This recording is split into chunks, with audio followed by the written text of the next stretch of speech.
If I'm to stay here until my research is complete, I'd better learn to hide my true nature from the mortals. But what about my thirst for blood?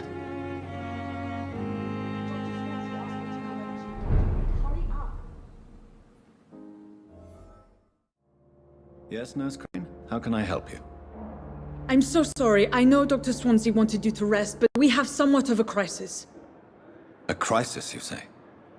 Our supply of antiseptics is nearly depleted. I was hoping there was another box up here, but...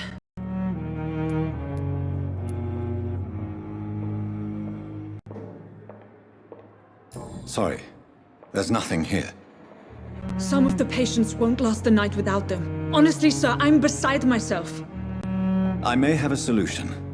In France, during the war, drugs shortage was a daily problem, and we had to use our wits to overcome the shortages. However do you mean? If combined correctly, certain household chemical products can be used in a pinch instead. Now, where's the hospital storeroom? The storeroom? Fat chance. This is the Pembroke, and space is luxury we don't have. Everything used to be stored in the old morgue. Perhaps I should look there first. Where is this morgue? It's the large building behind the hospital. You'll need to go in the back door because it's been sealed off for sanitary reasons. Take this key. It opens a small back entrance at the end of a narrow street. The abandoned morgue behind the hospital. A small door at the end of a narrow street. On my way then. Thank you, nurse.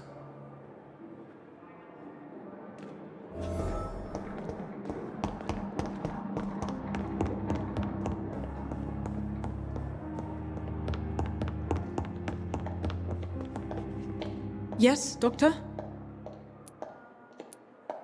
Exactly how bad is the supply situation here at Pembroke? It really depends. Dr. Swansea deftly works his society contacts for monies, but with the quarantine, well, we're in God's hands. Please, could you point me in the direction of the morgue again? It's the large boarded-up building behind the hospital. You can't miss it. The key I gave you will open the small back door to it. Why then do you always work the nights? Don't you ever sleep? At the Pembroke, we're always hands on deck. Your dedication to the Pembroke does you credit, Nurse Crane, but when do you sleep? We staff get our sleep when we can, Doctor. Nursing is a vocation, not the labor of a journeyman. Lack of sleep and the medical profession always ends in disaster. I've witnessed many a colleague succumb to stimulants to fight exhaustion. Drugs were as deadly as bullets in the trenches. London's trenches start here at Pembroke Hospital. We are on the front line, make no mistake. That's all for now, Nurse Crane, thank you.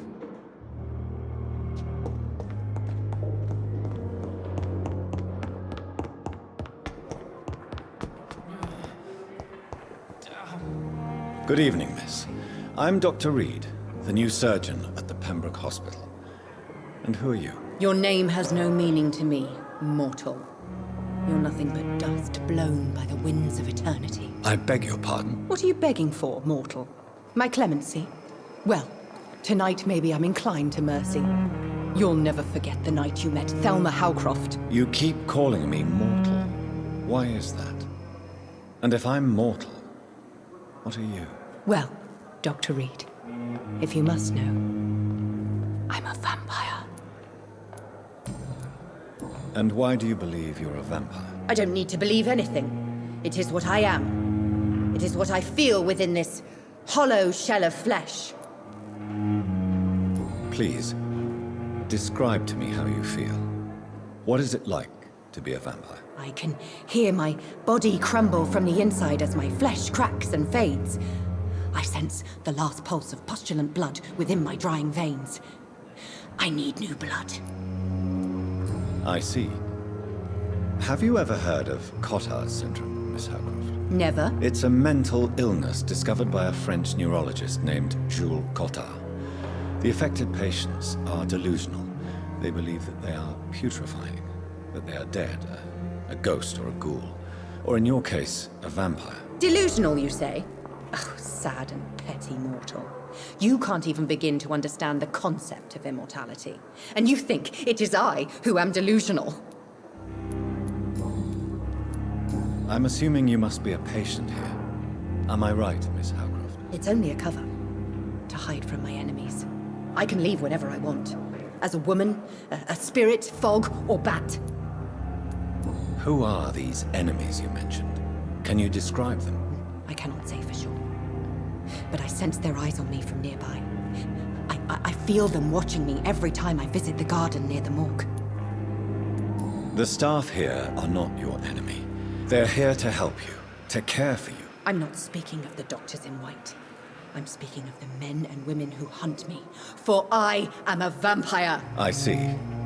Don't worry. These people will not find you here. I'll personally make sure they leave you alone. Thank you, mortal. But do not interfere with them, for you are no match for those that hunt me.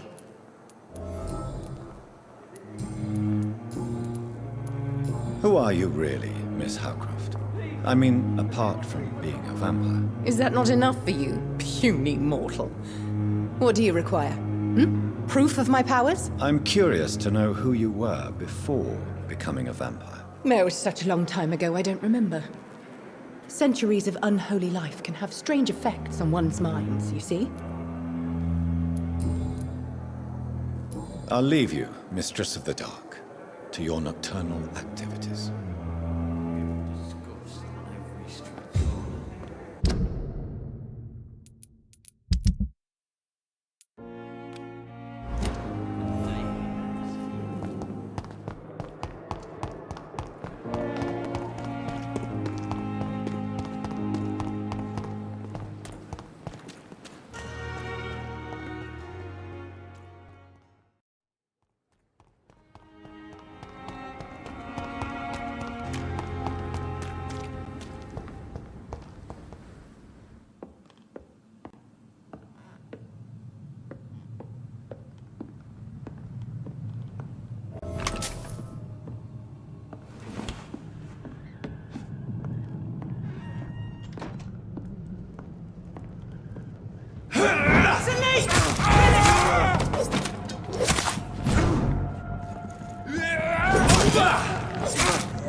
to the bloody crime!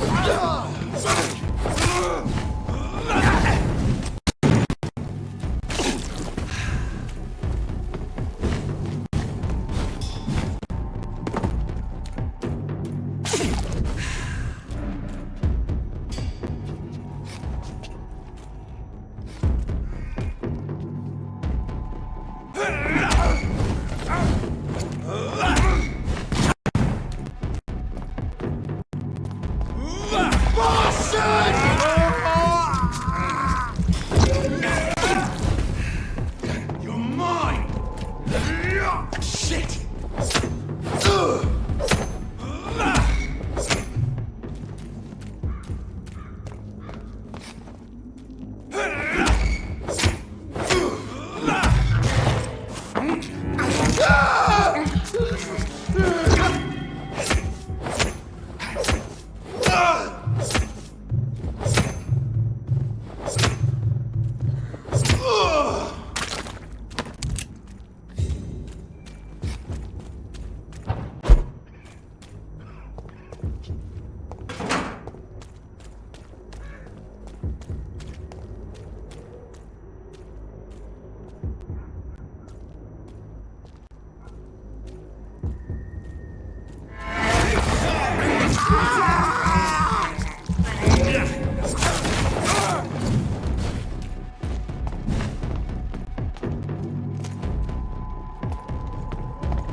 I'll take it.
may lack the resources, but we have some of the most brilliant... You are going to reveal all your secrets to me, even the darkest thoughts in your heart. My blood and soul. They belong to you now. The life running in your veins. This dead flesh needs it. Oh, please spare me, Dark Queen. Spare your obedient slave.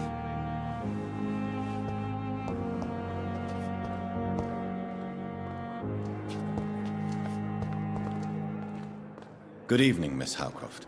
How are you tonight? I need blood, Doctor. Warm, rich, vibrant blood. I have made inquiries about the men who were tracking you, Miss Howcroft. I did not expect a mortal to have this sort of courage. Speak, Doctor. Why are they hunting me down? It was a misunderstanding.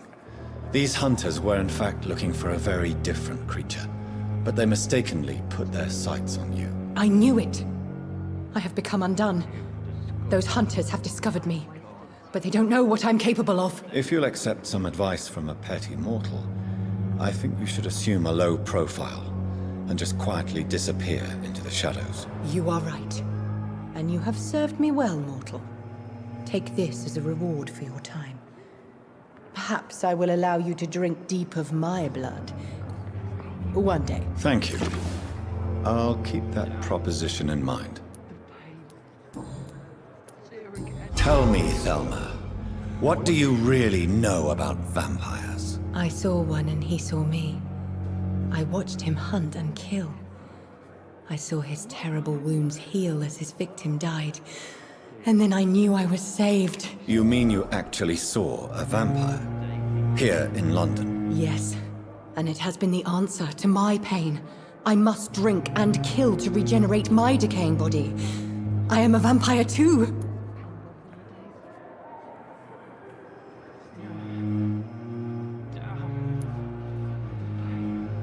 You have no idea what problems your claim could cause if heard by the wrong people, Miss Howcroft.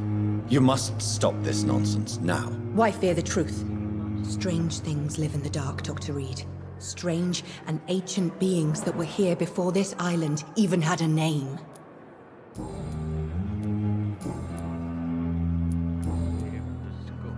I'll leave you, Mistress of the Dark, to your nocturnal activities. Good evening, sir. Can I help you? Unless you're here to fix my face. No. I don't think you can help me. I'm Dr. Reed. I've recently taken the position of head surgeon here. War injuries, am I right? You guessed right, Doctor. German shell took my pretty little mug right off. But they still call me Thomas Elwood. How is your stay with us, Mr. Elwood? Oh, it's bliss. I just escaped death in the trenches to be surrounded again by the moans of the dying. Can I ask you precisely why you're a patient here? It's the pain, sir. The drugs don't work. It just hurts under the scars, if you get my drift. Can I do anything for your pain? Nurses gave me a bunch of pills. No effect. Told you. It's like the flames are under my skin, burning away. Who is treating you? Is someone in particular looking after your case? Nobody since the old and tired doctor spoke to me. Started to think I was forgotten about. Wouldn't blame you. You don't seem worried by that. My face hurts so much more when I smile or cry. I've learned it's easier not to speak. But be assured I'm smiling inside. How close are you to Miss Hallcroft? Are you aware that she thinks she is a vampire? To wait for her next nibble is the best reason to stay here.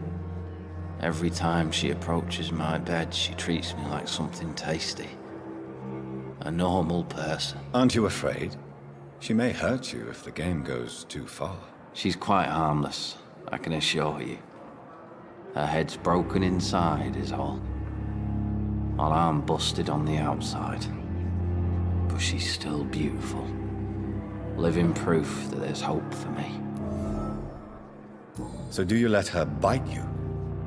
You know that's not sanitary. And why not? She's only supping a few drops of me blood. And the pain, it's real for once. She could decide to bite less willing patients. And it's another good reason for me to stay here, Doctor. You do realize she's mentally disturbed.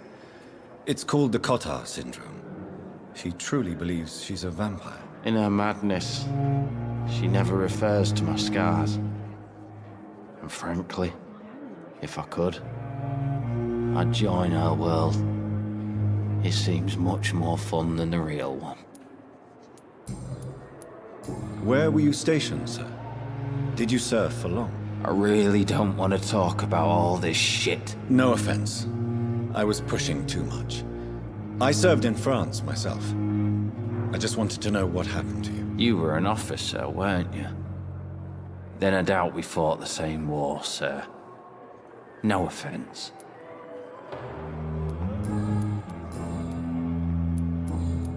Goodbye for now, Mr. Elwood. Fear and disgust on every street corner. The daily routine. I wonder why the Goswicks came here in the first place.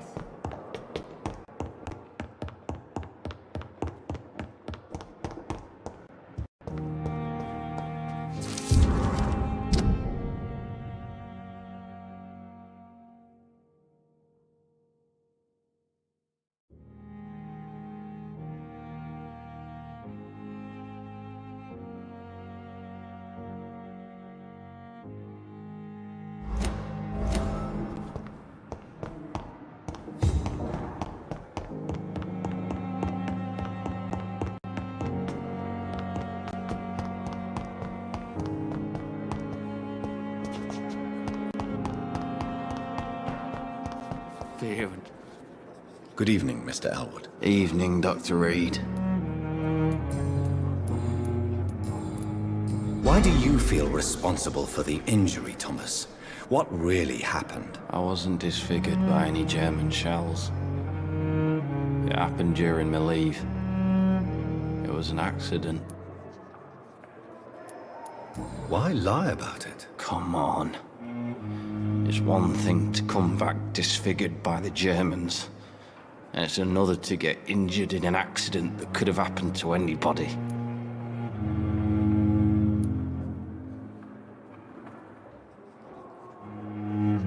You know you can't hide forever. One day you'll have to face your loved ones. Until that day, you have no chance of real recovery. My friends all died in the trenches. It's shameful enough to be alive with these stupid scars. I don't want my children to see me like this. Tell me what really happened then. I went with a whore in Rouen. Dead drunk I was. The hotel was a shithole. There was a fire that night. Did you start the fire? Were you trying to avoid going back to the front? That's not uncommon, you know. No. It's just that I was asleep when the flames reached the room. The girl was long gone. Bitch never woke me up. Left me to burn.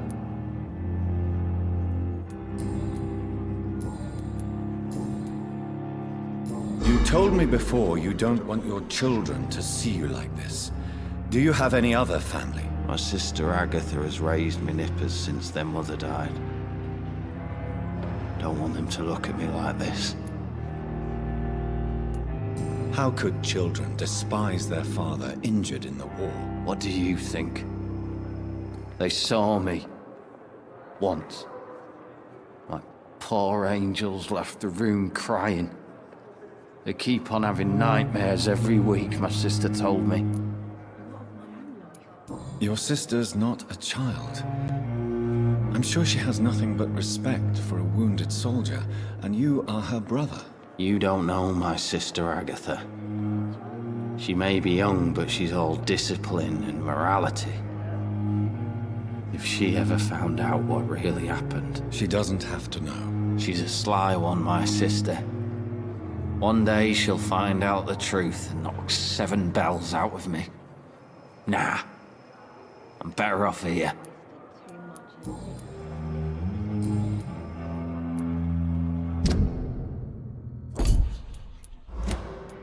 Goodbye for now, Mr. Elwood. Fear and disgust on every street corner. Daily routine.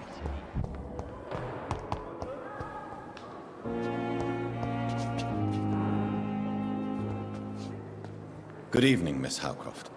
How are you tonight? I need blood, Doctor. Warm, rich, vibrant blood. Tell me, Thelma, why do you feel so attached to Mr. Elwood? Why him? I'm not sure, Doctor. I think we have a bond of some sort. We've both suffered so much. He's the only mortal I find interesting. Do you plan to make him a vampire too? Of course not. How could I inflict my curse on anybody else? I'm not that cruel, Doctor. Would you say you and Mr. Elwood are romantically involved? No. No, Thomas is a delicate soul. Even though he disguises it. But I am not the woman he needs. No, for I am a vampire, Doctor.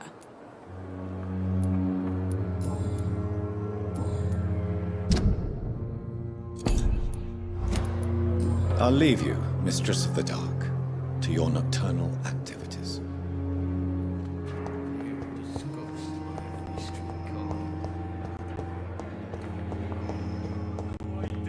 Blaming me will not further your agenda, sir. How long's it going to take to fix me properly? A month? A year? You have the right to disapprove of our methods, and you will kindly apologize when you're feeling better. Good evening, Doctor. I believe we're going to be working together. Dr. Reed. Dr. Swansea informed us of your arrival, but I could not dare to believe we'd have such good fortune. Such an honor, sir. Thank you. And you are? I am Thoreau Strickland, Dr. Thoreau Strickland. I'm a great admirer of your work, Dr. Reed. Please, could you tell me something about yourself? I'm a great admirer of your work concerning blood transfusion, Dr. Reed. I run my own experiments. I'm convinced it's the future. What made you choose to be a doctor? I'm not ashamed to admit you and your work have inspired me. I am honored to have the opportunity to work by your side.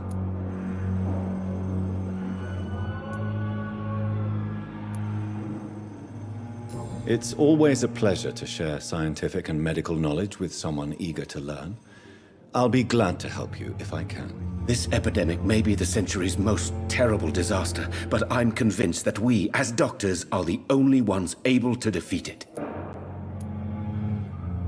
I based my technique on my mentor's research. He helped me perfect my method. What is yours? I'd rather not talk about it. For now, it's just theories and first approach. My process is purely experimental and unsuccessful. As long as you're cautious and methodical, you may remain empty-handed, but you won't fail.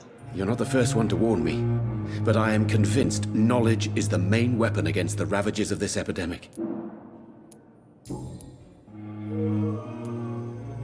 What can you tell me about the Pembroke? Well, it has always been an honor to work with Dr. Swansea. But with your arrival, I can't think of a better opportunity to learn about blood transfusion. You seem quite optimistic.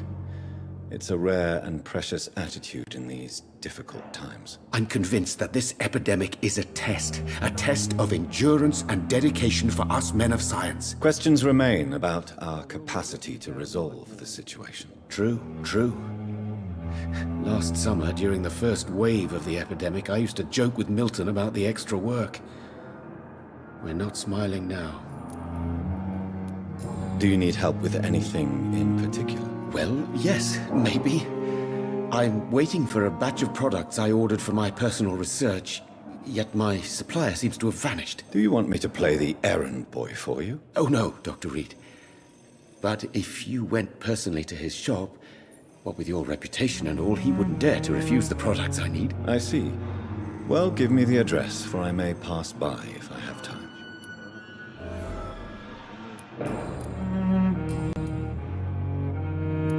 Goodbye, Dr. Strickland.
Over there!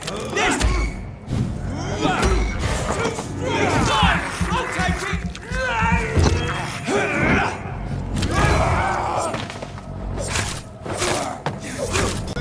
That leech is fast!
Sorry, sir. No admittance.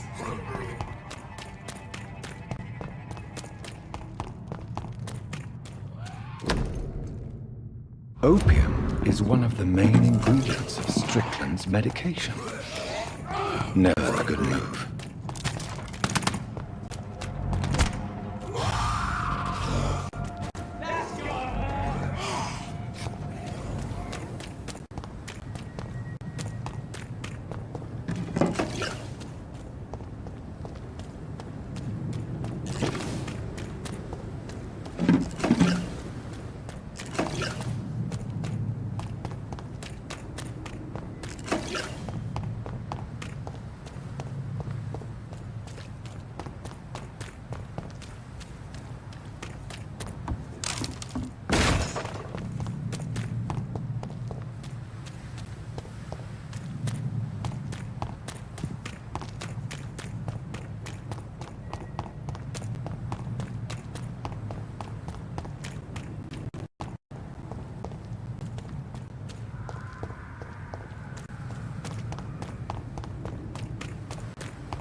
Daily routine.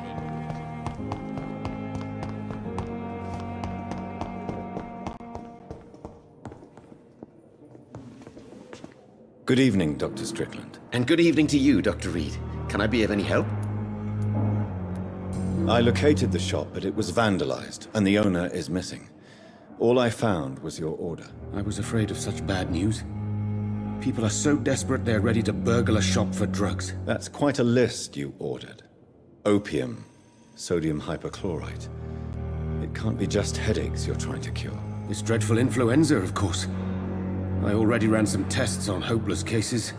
Without success, I must admit. Do you realize you could create a lethal poison without the correct dosage? Then there are the legal ramifications. Is this not true of any medical substance, Dr. Reed? However, if you would agree to improve it, I'd be glad to accept your help. As long as you promise to be scrupulous with your experiments, I may try to gather these substances, and even help improve upon the mixture. That's all I'm asking for, Dr. Reed. That's all I'm asking. Goodbye, Dr. Strickland. I can't let Strickland put his patients at risk with opium. Perhaps an adjusted formula will deliver more of a placebo effect.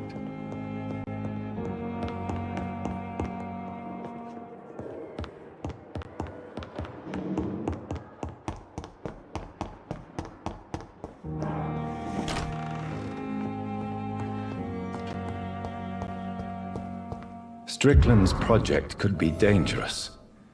I have a mind to report him to Dr. Ackroyd.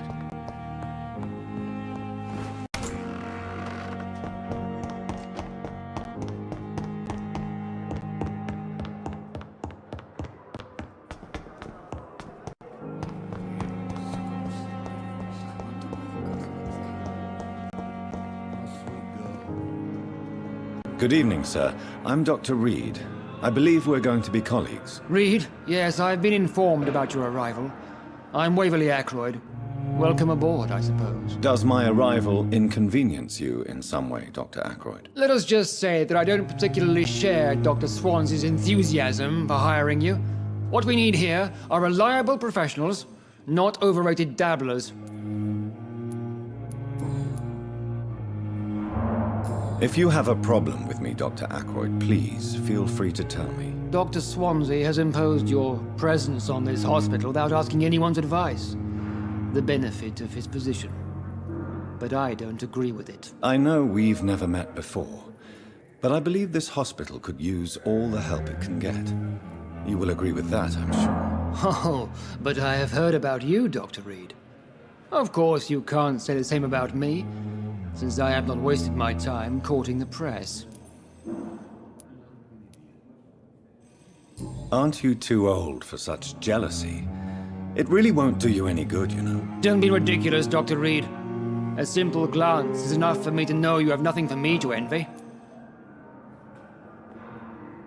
Since your tenure in this hospital is longer than mine, perhaps you can tell me more about this place. Let's just say I'm tired of the carelessness around me.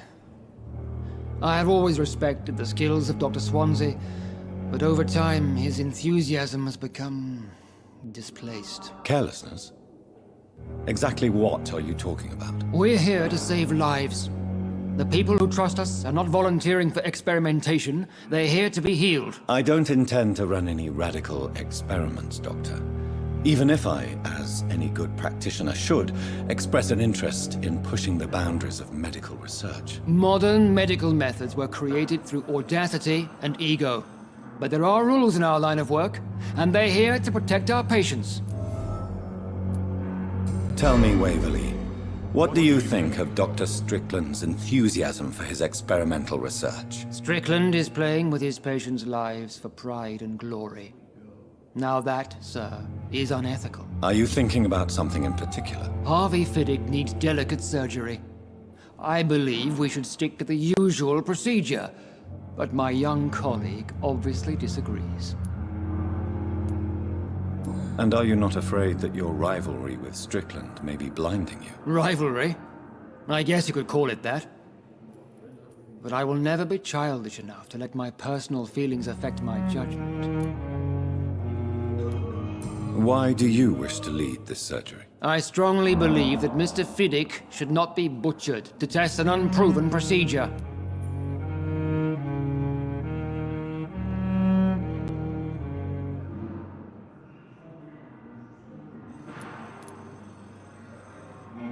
I really hope you're right about this, Dr. Ackroyd.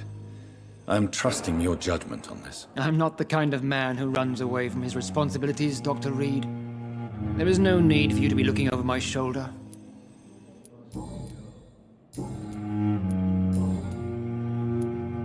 I don't know what you've heard about me, but I have already proved my value as a practitioner. I don't question your skills, Dr. Reed, but your motive. Is it money, fame, or are you truly dedicated? And what exactly is that supposed to mean? I served in the war just like you. But unlike you, I did not use the wounded to play the modern sorcerer. Be careful what you insinuate, Dr. Ackroyd. I only want you to admit you used those men to improve your theories. Knowledge has always been and will remain our main weapon, and it has always come at a price. And personal initiative. It is not a question of initiative, it is a question of integrity. These men and women have put their faith in us, Dr. Reed. It seems you have bad memories of your military service. I refuse to see this industrial slaughter as scientific progress. War only reveals the worst in men. We can at least agree on something, Dr. Ackroyd. Do you think Dr. Strickland has any chance of curing the Spanish flu by himself? His wish to cure the sick is not driven by pride, but by an idealistic view about our mission here. Honestly, I don't know which is worse. You consider him a good practitioner, yet you will not report his methods. Strickland may be a rival, but I will not use dirty tricks or regulations to prove him wrong. We are doctors, not politicians. Thank you for your time. We'll talk later.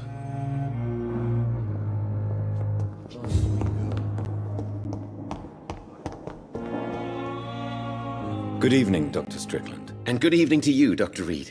Can I be of any help?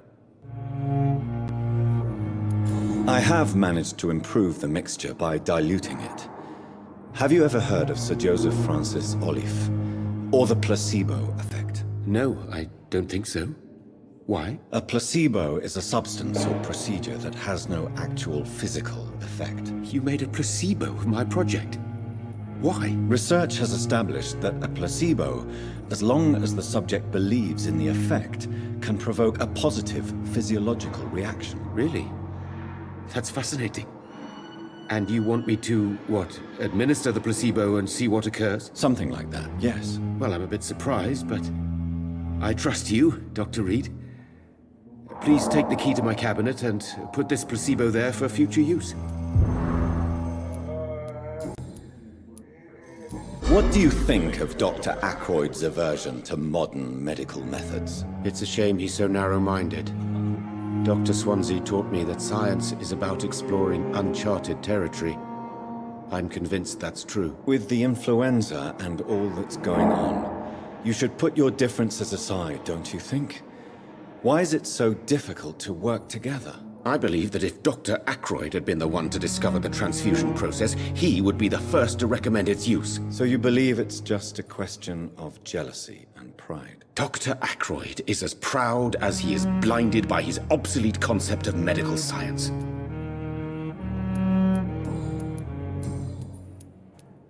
Tell me more about your willingness to experiment with new medical techniques. Harvey Fiddick is a patient suffering from a severe injury that could cripple him if not treated correctly.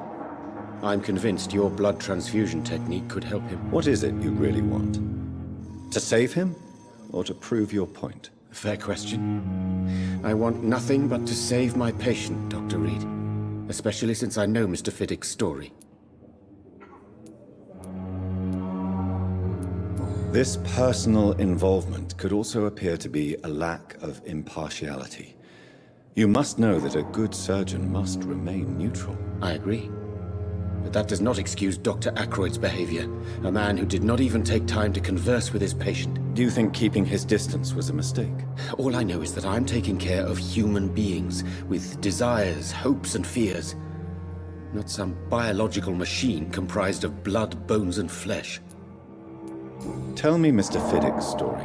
Our first diagnosis was compromised because Mr. Fiddick lied to us about the real origin of his injury. He first claimed it was an accident. But why would he hide such crucial information from us? Because he is a proud father.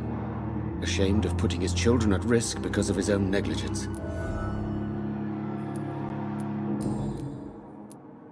I want to know about these secret tests you run, and if they can save people from this epidemic.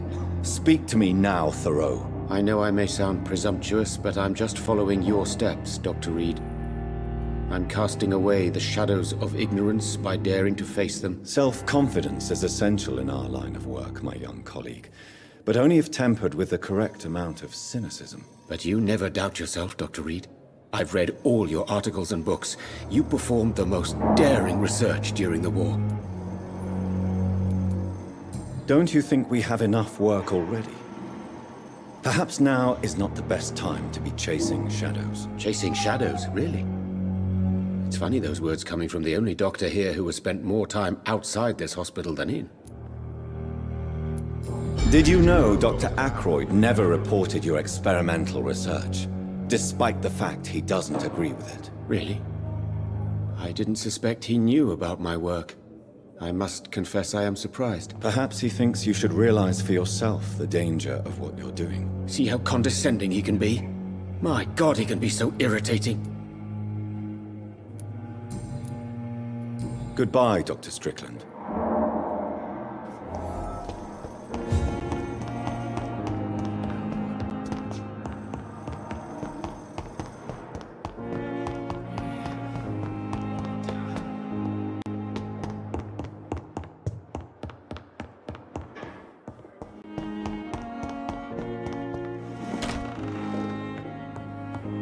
It's locked.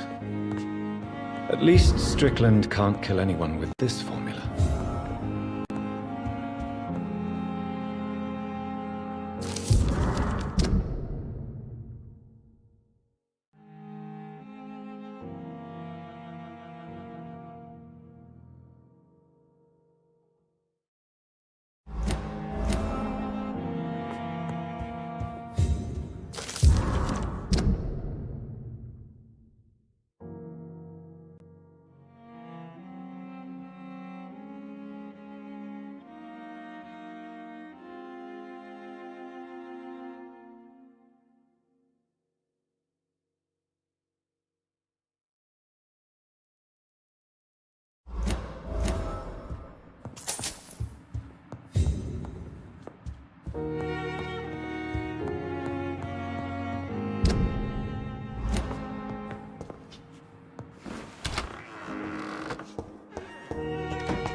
similar to the infected William Bishop. Must be the same strain. This sickness moves faster than influenza.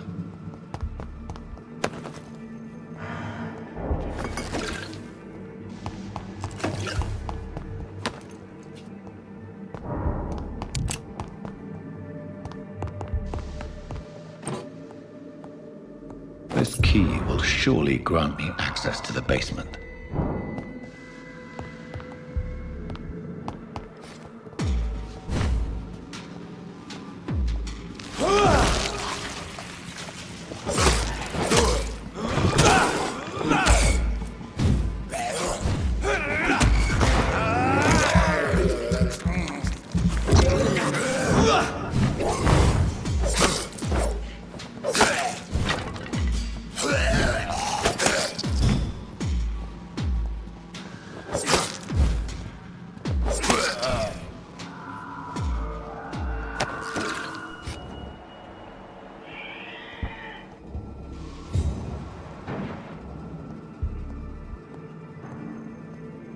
Balls of Mars, fortifiers.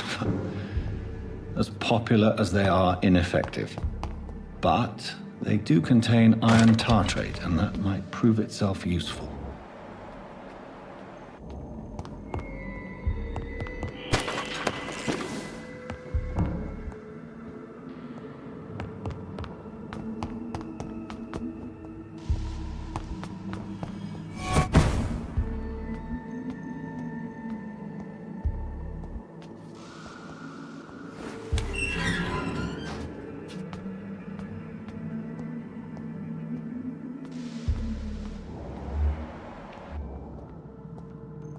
These skulls feed from corpses and the husks of animals. They're not after blood.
Mr. Connor's injuries don't match the report.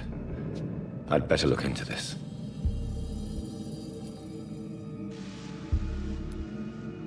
The chest was originally opened to perform the operation. The sutures are clean, but the chest has been reopened. Traces of a pinkish foam at the corner of the lips. Some sort of drug overdose, perhaps? A puncture over the left lung, possibly a chest tube insertion. Not the cleanest work, but I think it was successful.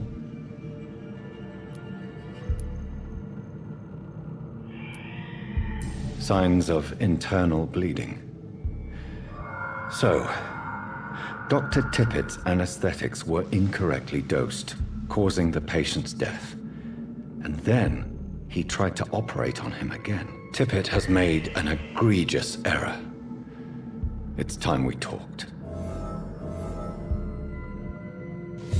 Tippett has made an egregious error. It's time we talked.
Scowls can be so ferocious.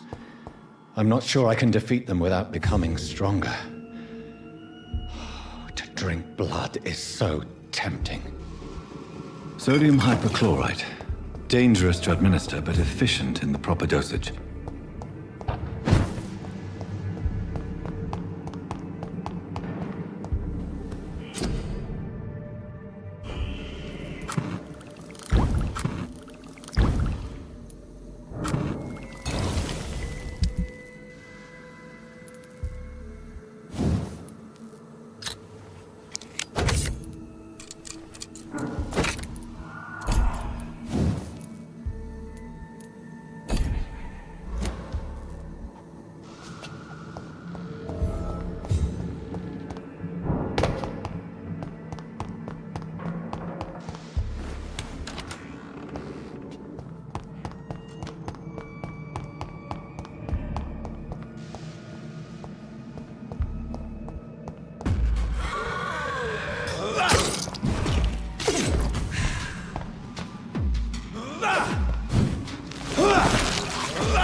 Finally, you've returned, Doctor. Did you find anything of value? Yes, nurse. You've worked your first miracle, Doctor. Now, this patient here needs immediate treatment. Duty calls. When the storm has passed, I'll show you how to mix the remedy yourself with the same basic ingredients. Many thanks, Doctor. When you've finished, you ought to report to Dr. Swansea in his office. He's been looking for you. Seemed pressing.